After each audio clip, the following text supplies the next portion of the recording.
was gonna ask you about your dogs. You have beautiful dogs, man. Thanks, brother. Well, I've seen you a few times at Gold's Gym. You bring your dogs with you, right? Or you used to? One dog comes with me. The one that you just saw, Striker, comes with me everywhere. Yeah, that's pretty cool. She comes nationwide, though. Actually, Canada as well. You take her on a plane? Take her everywhere, everywhere. She does like a service dog, right? What do you She does, yeah. We do hospitals. We work with the Shriners Hospital. That's pretty cool. So she go by and see the kids and all that kind of stuff. So when I do guest appearances or anything like that, we make a stop at the hospitals. That's pretty cool. Yeah. So it's interesting to see a dog in the gym like that. Oh yeah, I know.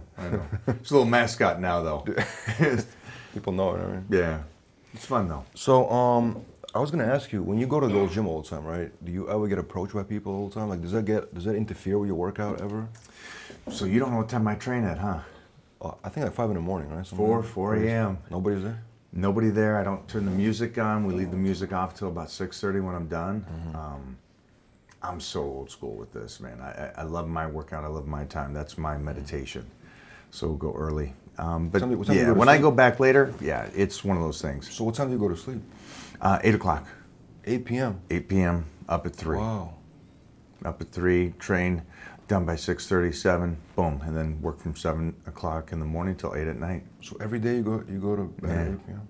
Mm-hmm. Even when you travel? No, that's a give and take, man, because I'm not on stage when I guest pose until about 8 p.m., so that's a give and take. Yo, talking about being I started that young. My whole life. Yeah, I started a paper route when I was 9, 10 years old, which I can't even fathom having my kid do that, but yeah, I started paper route because of 10 brothers and sisters. It was loaded up. We had to help out. So you do a lot of guest posing, right? Yeah. That was a viral video of you, like maybe. Oh snap! You went there, man. 3 months ago. Wow. No, I was cut the film and we're done now. I was concerned for you, man. That was a footage of pretty you crazy falling off the stage. Yeah, yeah. That was crazy, man. Are you ready to see the full video?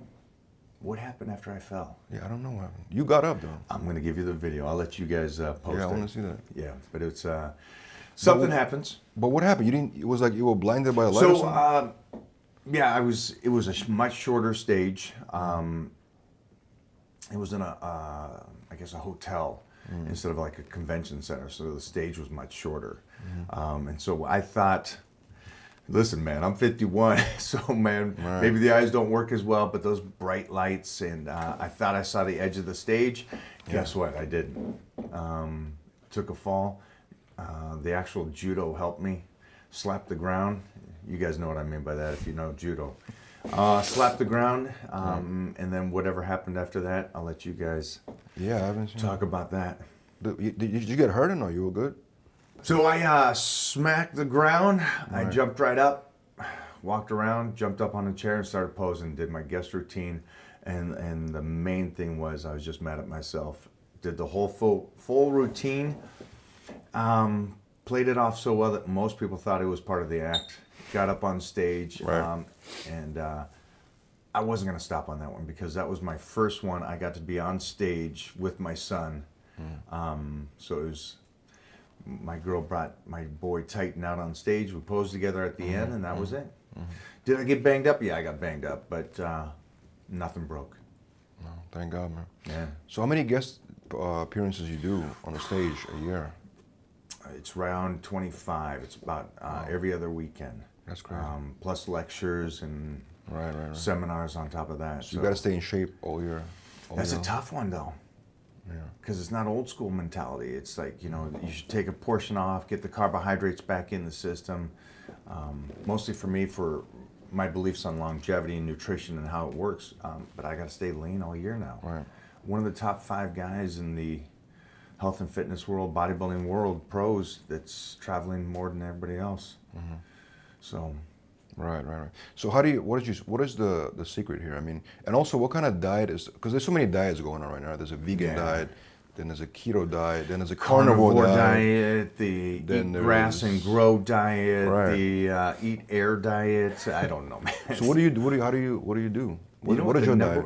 The number one thing that works for me and the people that I work with around the world is that carbohydrates needs to stay in the system.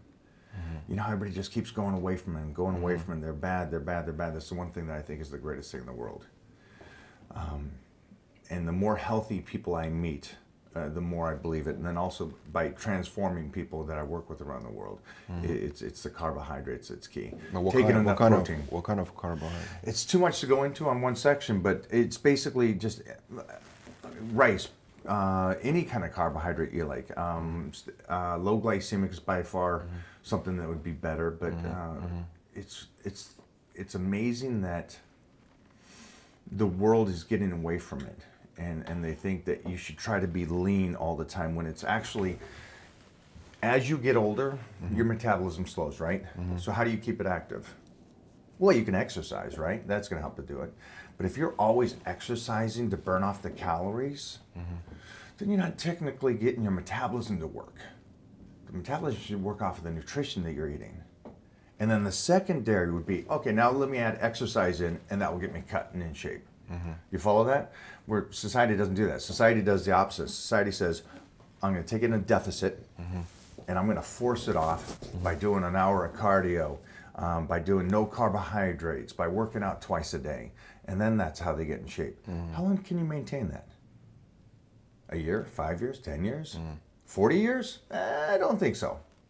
So that's the biggest thing that I see. And here's my problem. I have to fight against everything everybody else is saying. And I'm sitting there and they're going, hey, what's the secret? Well, the secret is just being consistent, but by also keeping the carbohydrates in there. Because what happens, and you can answer this, what happens to a bodybuilder or a fitness person, a girl, after a show, after 2 weeks of introducing carbohydrates back in their system? You fill up. Why? Their metabolism's working. They're burned off everything. Why would they fill out? Why is it? They're changing how their body functions. They're teaching their body not to utilize carbohydrates the way it used to. So then we got, is the box right here? This box right here? Yeah. You good, yeah? Mo, come here. Yeah. Come here. Yeah, it's right here. Perfect. I'm going to give you an example on what I believe.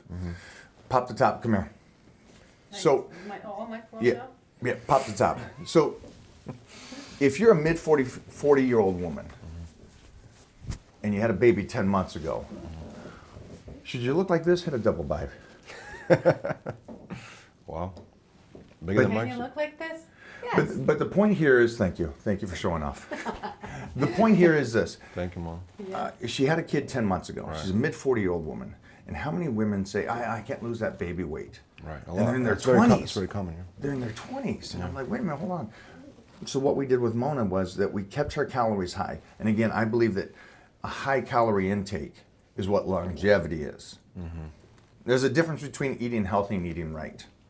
Eating healthy is the broccoli and chicken and your vegetables and your grain drink, and you take your D and your K2 vitamins. But eating right is taking enough calories to make sure that your body continues to burn from the calories and utilize those relative to the exercise. Do you follow me? I'm trying to, yeah. So she trains 2 days a week. She had a baby 10 months ago, and she looks like that. And she won the universe. That's not bad, right? But she eats bagels and bread all day long. But I thought bagels and bread are bad for Right, you. exactly. I thought it was gluten, and that's the worst thing in the world. That's what the world is going to, and like you Right. said, all these different diets and stuff. I'm like, we're over here going, well, we're eating carbohydrates and we're in shape. So because you work out, obviously you train a lot, right? So you offset it. She only trains twice a week. So what's the actual? That it's the concept that you want to do exercise to burn off the calories when you want your metabolism to burn off the calories. You got to speed up the metabolism Exactly. through eating. Through eating proper meals throughout the day. Now you got it. How many people do that? Not a lot, probably. Nobody. Nobody reverse diets out of their shows. Nobody does Weight Watchers and say, okay, now that I've got my weight off, let me come back slowly. Nobody does that. They just go, all right, cool, now I'm going to just bring carbohydrates back in. Or I'm going to go a keto diet.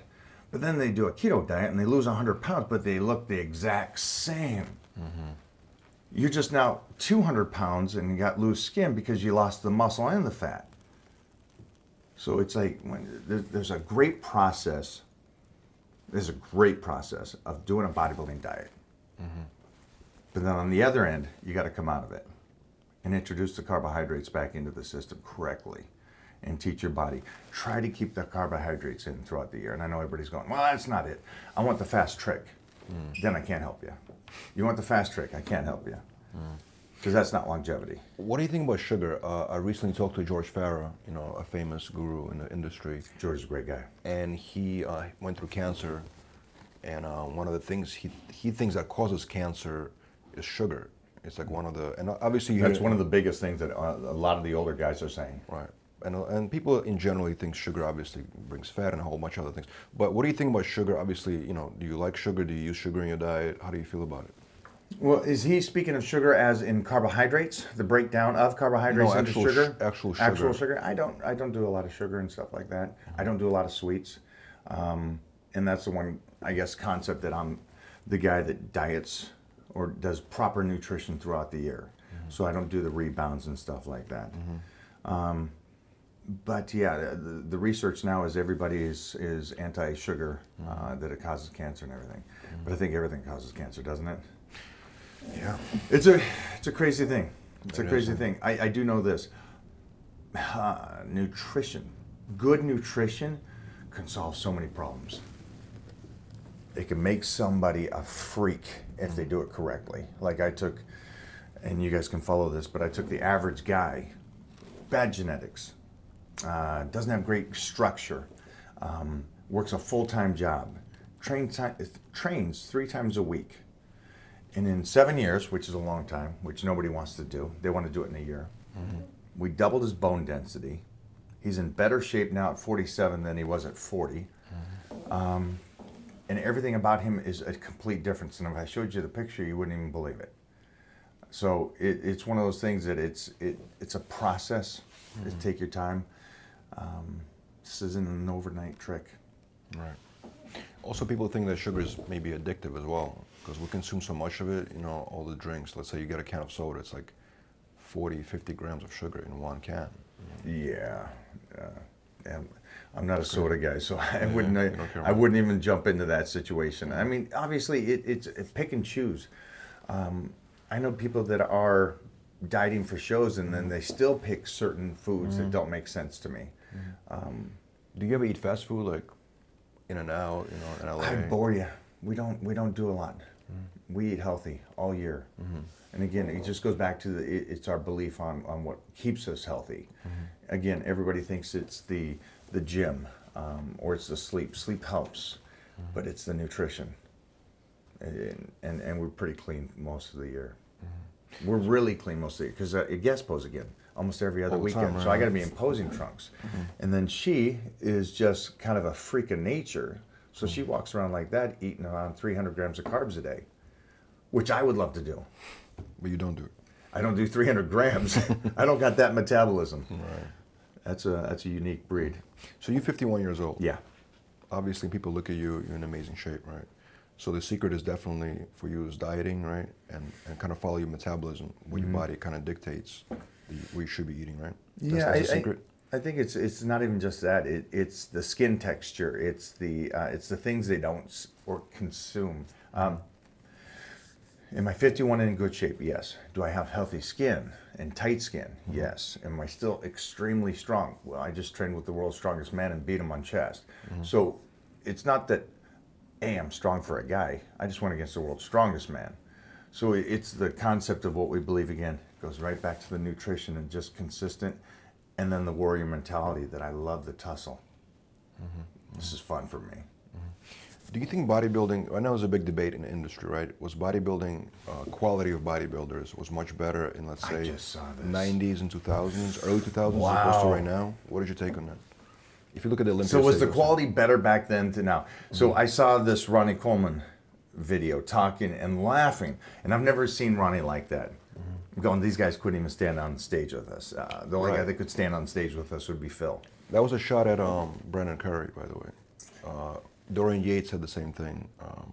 He said that Brandon Curry in their era would not be able to compete against him or be in the top 6. A couple people's names. Yeah.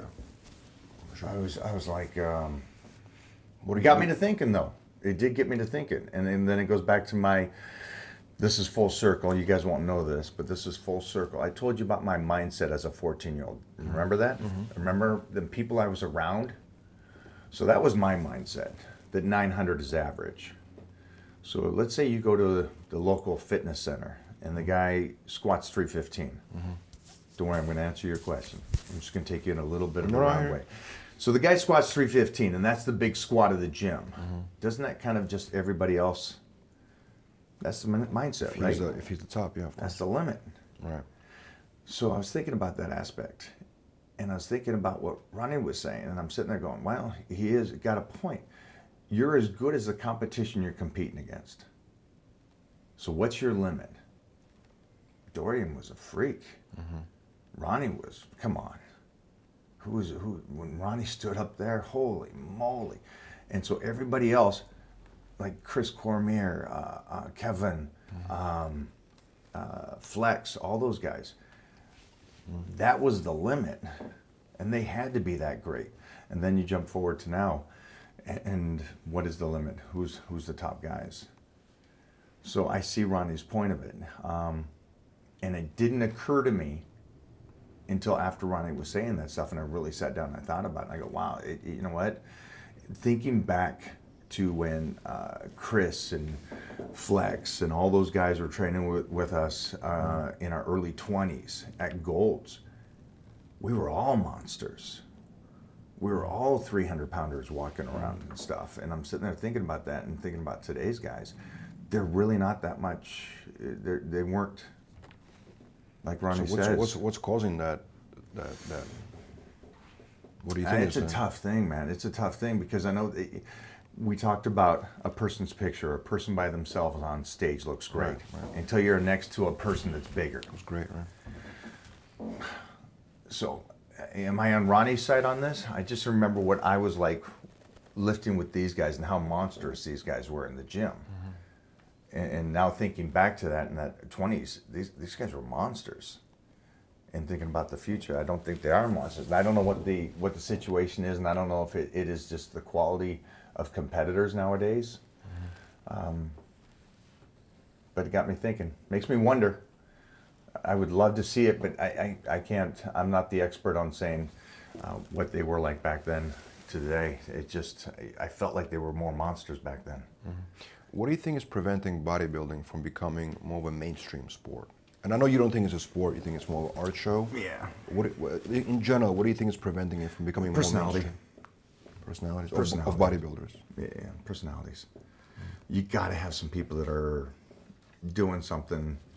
You just got to have that somebody that has it, and it's out there in the forefront and pushing it. What happens is if, let's say... You know what? You guys are doing something great. I gotta say this right now. You guys are doing something great because you're taking it into a different level and you're giving it something for these guys coming up. Because when I was coming up, I had to have the magazine. Right. That was the pinnacle at that point. Nobody's gonna know me in Europe unless I'm on the cover of Muscle and Fitness talking about my training principles. Exactly. Yeah. But now you got social media, so you get these kids with great personalities that never competed. They got 4 million followers, right? I mean, like Tabby. How much? I love Tabby. It's like my little brother, man. I protect that guy. And that's a personality that I could see could take the sport somewhere. It's like the old school, like Barry DeMay to me. You know, Barry was like, I could see him do anything. Matt Mendenhall. But what happens is those guys, you know, when they gain the following, right? Not Tavi, but just other guys in general. They kind of break out. They get a TV role or a movie role, like you've done a bunch of shows. Right. But that doesn't necessarily help competitive bodybuilding to be watched more. You know what I'm saying? Because they used it as a ladder instead of a passion.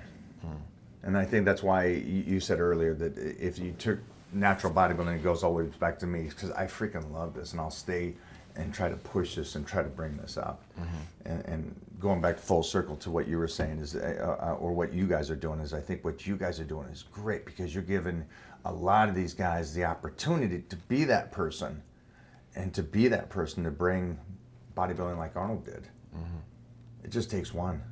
I really do believe that. I believe that if somebody comes along and does that and breaks out again, we're right back to that old school 80s where we get the muscular guys again on screen that are kicking ass. Right. Instead of the little Matt Damons and stuff like that. And Tom Cruise. I love Tom Cruise. That's pinnacle of longevity. But it'd be good to see something like an old school, Arnold Schwarzenegger on screen. Somebody with arms and a build, and go, okay, that's a superhero. When you see an actor, let's say, right, or a fitness guy, can you tell if he's natural or not just by looking at them? I mean, most of the time I think I can. There's, I guess, certain traits. The overdevelopment of traps is one of the things that just grows on men when they're on the chemicals. Also skin texture, and how are you in your 40s still breaking out? That's odd. I understand that some people get acne, but not that extreme. Obviously gyno and other things like that. And then it's the extreme changes. It always goes back to the extreme. The one thing I always say is it's so short-lived. I know at 20 you want the title. I know you want that, and that means everything to you, that 20-year-old. But if you can be patient and take 10 years to put on the muscle and take 10 years to just do this process, you'll still get there, and you'll be able to keep it. So. We're in LA right now, obviously, right? The Mecca. The Mecca, right? You've been... Chris Evans, was he on? Who's that? Chris Evans. From Mr. America. Right. Was he on for the first Mr. America? I have no idea. I can't tell. I don't know. You can't tell? Okay. They say Tom Cruise is taking steroids. Is he? I have no idea. I believe he's doing anti-aging of some sort. Some sort, right? Testosterone. Good for him. I want to look like that at 56. But do you think it's a rampant, the steroid use in Hollywood? Because you've done various films, projects. Do you think it's rampant, or do you think it's not? I don't think it is. No? No. I think because we're in the health and fitness world, we think everything is. Or because we're in LA and because we're doing things, we think that plastic surgery is, or stuff like that. It's like, some people just look great, like Tom Cruise. And so, no, I think we're just so stuck into this, that small little world of health and fitness that, if they're that good, they're cheating. Gotta be, right. If they're that good, they're cheating. I think part of the question is because sometimes you see an actor, right, and then you see him in a role, and the body completely changes for the role, right? He looks muscular or something like that, and then after the movie is done, you see the next movie, and it looks completely different. Did you ever see Ryan Reynolds in Blade? Right. You have to see that. If you haven't seen Blade that, 3. Blade 3. Yeah. There's not a person, not even Brad Pitt in Fight Club, looked that good. His muscles were rounded, insertions. He looked like, seriously, he could win a classic bodybuilding. He looked incredible. And it didn't hurt that he's a stud. Was he on? That's crazy. What do you think? No. I think it was 3 months of training. He even talked about it, and he also trained with a trainer right now. It was 3 months of just changing up. Imagine this. If I can take somebody like Heath Evans, who played pro football for 10 years, that's trained since he was 12 years old, and change his body in 3 months, you're talking about an elite athlete, and I could still change him in 3 months doing my principles of nutrition and training, I shouldn't be able to, right? He's trained for 30 years. Right. You're not going to change that much in 12 weeks, and I could change him. What can you take to somebody like Ryan Reynolds, who's never worked out before, never dieted before, eats 1 meal a day, and then he does a whole bodybuilding 12-week nutrition plan? Right. He's going to look freaking different. And after he's done with it, he'll never do it again. Because it's too much of a pain in the ass. Do you ever get, I know we spoke about it before, but do you ever get tired of people questioning if you're natural and talking about you? I never get tired of it. I also don't really hear it. It's been 37 years that they go fake Natty or whatever. It's like, It doesn't bother you? Yeah, it doesn't, no. Did anybody try to ask you that to your face, like come up to you? No. I'm a sweet guy, but they're not going to come up to my face and do that. There's a difference. Right. Do you think there's a lot of negativity in the fitness world right now, especially when it comes to bloggers and media, stuff like that? Why is there so much hate? Because I agree with you. I think it gets views, and I agree. People want to watch that, drama. I think it's hilarious how people get sucked into it. Like some names that I think they're great at what they do is Kenny KO is great at what he does. He's one of these guys that has a good following, and they're not even in the fitness industry, and they'll talk about it, but they'll get people riled up, and I'm like, it goes back to the individual. I guess I'm just maybe too old and too. For this stuff to get riled up about it, but I think it's hilarious. But there is a lot of hate, which doesn't make sense to me. Right. Yeah. But do you think we as audience, we meeting everybody collectively? Why do we need negative? Because people want to watch negative. But why? Because it makes them feel better if you're doing worse than me? Maybe that, or maybe just people like to watch drama, When you watch a reality TV show, right, you like to see them fight on TV. Anything that makes you don't feel as bad about your life. That too. If this person's fake Natty, great. Then I'm doing okay. This guy's fake, because there's no way he looks better than me. So I'm glad that that you're calling this guy out, or the fights, or the dramas and all that stuff. They learn that early, man. Society is such a weird thing that they love the negative. It's tough to stay positive the whole time unless you kind of remove yourself a little bit. Right. But these guys that are doing this, the bloggers and stuff, listen, it's fair game. It's their right to talk about you. If it gets to you, it gets to you. How do you remove yourself from that? Do you just not pay attention to, because you're active on social media, obviously. Yeah. You have a lot of followers. A lot of people comment on your pages. But how do you remove yourself from negativity? Like, you just don't pay attention to it? I don't pay attention to it. It doesn't mean anything to me, because it's, again, who's talking negative? Here's the greatest thing for me, and it keeps my mind in check. I'll get messages from the old school guys that I grew up with, the Barry DeMays, the Gary Stridhams, the Lee Haneys. And this is who I grew up, and they just go, "You're doing a great job, doing a great job." The Joe Weider saying, "Stay like this." Those little comments outweigh the mass. Those little things, Barry DeMay, I grew up to Barry DeMay. Right. This is the Dutchman, and all this, or Gary Stridham, or Lee Haney, going, "Dude, you're kicking ass. I love what you're doing. I love the positivity, how you stay." That outranks the guys that, first of all, don't have pictures on their profiles, that say shit and talk smack, or the Kenny KOs of the world, which I think Kenny does a great job. But those guys that talk the smack, they're not in the industry. They're not part of it. They're just individuals that are trying to make a buck, or they're just angry fans that just want to talk smack. And I listen, I was a young kid. I remember what it was like to be jealous. So it was young. It was whatever it was. But no, I just stay removed from it. Talk about some of the ventures you're working on right now. And sort of like, what are the, because you stay active in a lot of business ventures, right? Talk about some of your business ventures. Well, one project I'm excited about is that I'm launching my own line. I've teamed up with BPI, my own product line. So that's something that's huge. I'm working with Barry Levine, who did the Hercules with The Rock, and we are working on the new Hercules TV series. He's a great producer. He's great. So we're working together, and then outside of that, my girl and I are heavy into commercial real estate. And so we're moving on projects on there. Now we're moved into Vegas and buying up stuff there, nice. Besides LA and New York. So we keep busy. We keep busy. I wanted to ask you something about the fitness industry. You have a lot of guys, right, bodybuilders. Let's say one year they were one supplement company, then the next year they were a different supplement company, right? I mean, they have to pay bills, so they have to do what they have to do. But how do you build, like maybe an advice to a young bodybuilder, how do you build brand integrity for yourself? Let me ask you this. So when you promote a supplement line, why is it bad to jump from one to another? I think from the consumer standpoint, when you watch somebody, right, and they tell you, try this, the best supplement ever, right?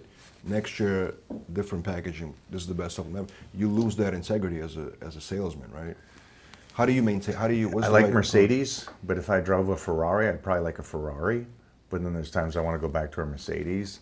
And the only reason I know this is because I came from that side. I was with Weider as a 19, 20-year-old kid. After that, I was with Medtrex. you know, and after that, and so it's one of those things where it's like Hollywood with their superheroes. They just keep putting the same superhero or actor in a different superhero. Outfit, yeah. And so there's a top niche of guys that I guess you would say the society appreciates or likes or is their favorites. And those guys keep getting switched around from company to company because they got a good demographic.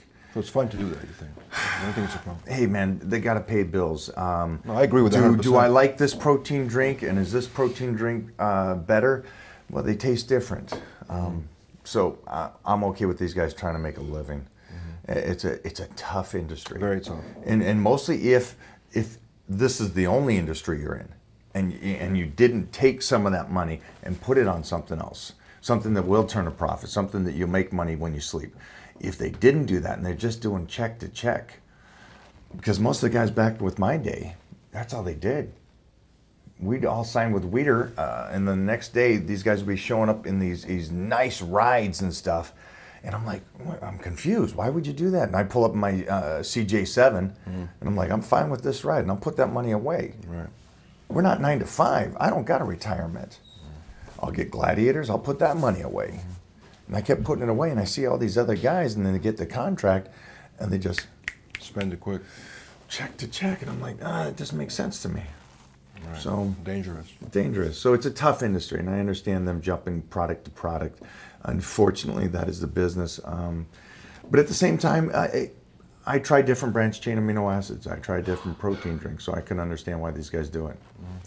Last thing I want to ask you is, so you were signed to Joe Weider, right? Yep. What was Joe Weider like? Oh, he was great. There's a lot of guys nowadays that don't really, that was before their time, man. I got lucky.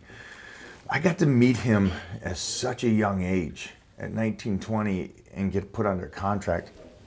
And it was one of those things where it was understand this, it was like he saw me, and he's like, oh, what's your name and all this stuff, and I told him who I am and what I just did and stuff, and then I go back to Washington, and I get a phone call, and he goes, Michael, you're coming to, we're going to fly you to Cabo San Lucas, we're going to do a photo shoot with you. And I'm like, all right, cool deal. And then I go to Cabo, we shoot, then I go back to Seattle, and then a cover comes out of me. On Muscle and Fitness? Muscle and Fitness, and I'm like, wow, this is cool. First of all, Kirkland, Washington, right. And it's like, holy shnikes. And it was, look up to your top left right there behind you. See that face? That face alone is my cover. It was just my face. Wow. And then I'm like, okay, that's pretty cool. A month goes by, and another cover comes out. And it was down there on the bottom right with the 5 girls around me. And I'm like, all right, this is pretty cool. I kind of like this style. And he says, get your butt down here. We're going to put you under contract and stuff.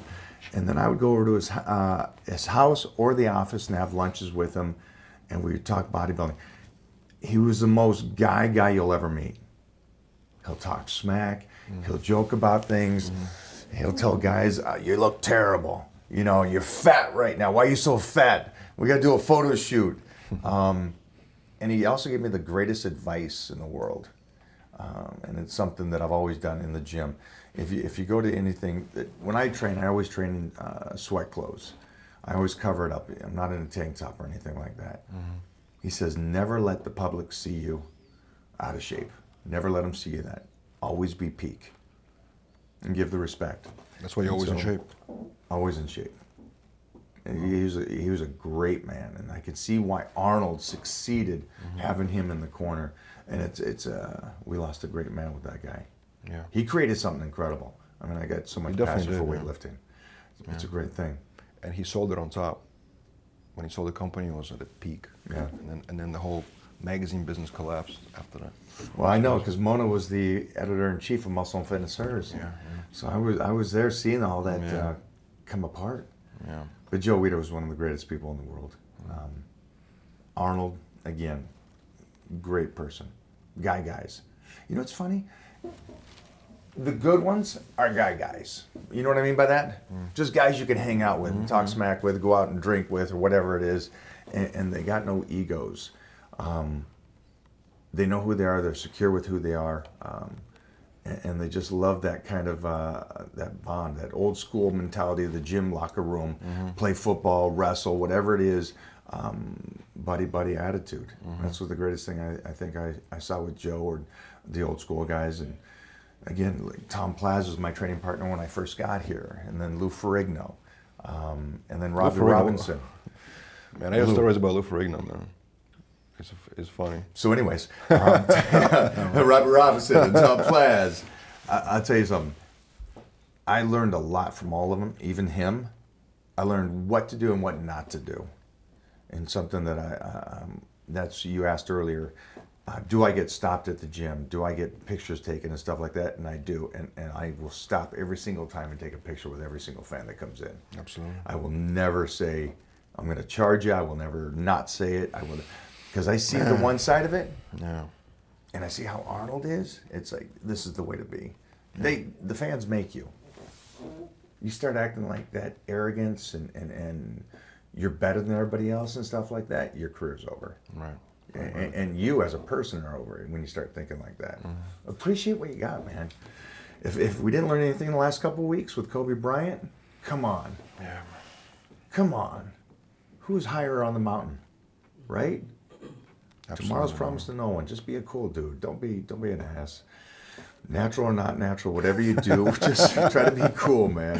Thank you so much, Mike. Yeah, brother. Thank you, man.